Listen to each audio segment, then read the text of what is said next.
Diadora, Diadora, Diadora.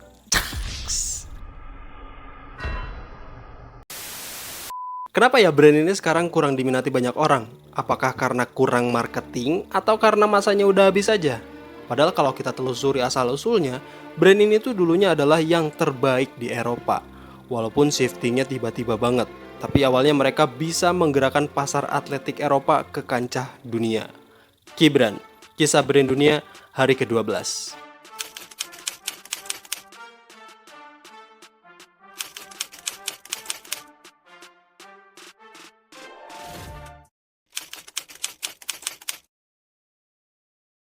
Diadora ini berdiri di San Marco, Italia oleh Marcello Danieli di tahun 1948. Wih, 3 tahun after kemerdekaan kita tuh. Nama Diadora ini berasal dari pengembangan kata Deledara. Gua nggak tahu pronunciasinya kayak gimana, yang artinya nama kuno kota Dalmatian. Sedikit fun fact, nama Dalmatian ini juga dipakai untuk nama anjing, yaitu anjing Dalmatian. Yang gue inget, dulu tuh ada film namanya 101 Dalmatian yang nyeritain si Cruella yang sangat terobsesi bikin mantel dari kulit anjing Dalmatian dengan corak totol-totol hitam putih. Jadi nostalgia banget gak sih?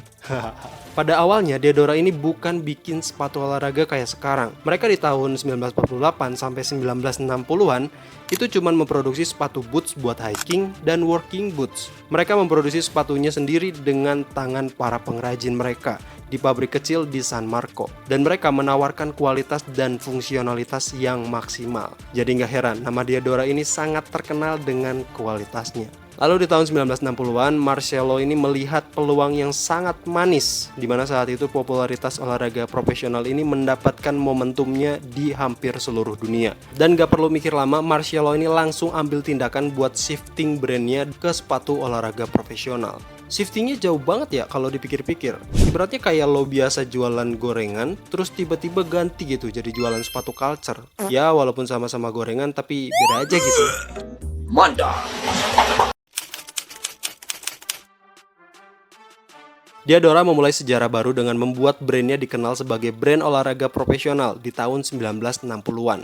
Pada awal perubahan ini, Diadora berkolaborasi dengan banyak atlet profesional di bidangnya kayak Bjorn Borg di olahraga tenis, dan Giuseppe Gentile di atletik, dan Roberto Bettega di sepak bola. Diadora ini memanfaatkan momentum popularitas olahraga profesional saat itu untuk menaikkan nama brand di kancah internasional dan berhasil. Mereka paham betul bahwa bukan cuma produk berkualitas yang dibutuhkan oleh orang-orang, tapi tokoh di olahraga profesional juga penting untuk membangun brandnya searah dengan visi dan misi. Karena mereka awalnya membuat sepatu dengan kualitas tinggi dan fungsi yang maksimal, jadi ketika mereka pindah ke segmen olahraga, mereka tetap mempertahankan DNA itu dan terus melakukan inovasi yang sesuai dengan kebutuhan para atlet. Pada tahun 1975, Diadora ini bermitra dengan petenis naturalisasi Australia bernama Martin Mulligan untuk memperkuat segmen olahraga tenis mereka. Lalu setahun kemudian di tahun 1976, Diadora menandatangani kontrak dengan Bjorn Borg,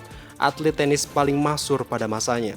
Bahkan sampai sekarang Bjorn Borg ini masih jadi legenda dengan presentasi kemenangan sebesar 83%, di bawah Novak Djokovic sebesar 85,9% pada saat konten ini dibuat. Di saat kemitraannya dengan Bjorn Borg, Diadora ini berhasil menciptakan artikel paling ikonik di olahraga tenis, yaitu Diadora Be Elite yang masih sangat menarik sampai sekarang. Selain olahraga tenis, Diadora juga menggait pesepak bola bertalenta, yaitu Roberto Bettega di tahun 1978 yang membawa nama Diadora ke kancah piala dunia dan menjadikan nama Diadora ini semakin mengudara di dunia internasional. Selain olahraga tadi, Diadora juga mulai merambah segmen olahraga lain, kayak basket, sepeda, bahkan Formula One. Tapi sampai sekarang, merek Diadora ini masih sangat identik sama olahraga tenis atau bolanya.